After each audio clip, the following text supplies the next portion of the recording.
إذا دخل أهل الجنة الجنة أدخلكم الله الجنة.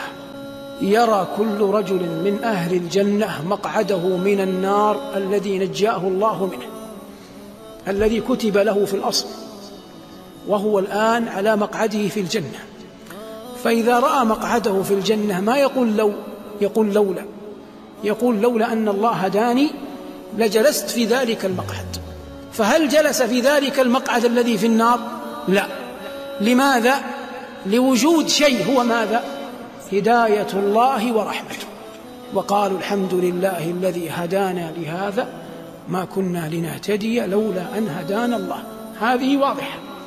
على الضد أهل النار يرون مقعدهم من الجنة الذي حرموا منه. هم الآن أين؟ عاذنا الله وإياكم في النار.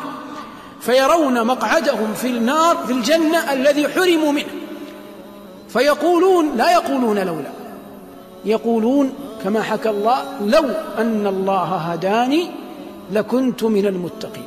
هل هداه الله؟ لم يهده الله، لم تنله رحمة الله.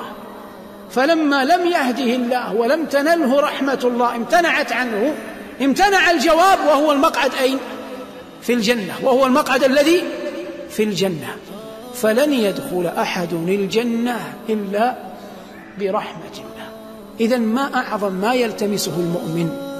رحمة الله. والمؤمن يسأل الله غدوا ورواحا أن يثبته على الدين. فلولا أن يثبتك الله لن تثبت، ولولا أن يرحمك الله لن ترحم، ولولا أن الله يغفر لك لن تنجو.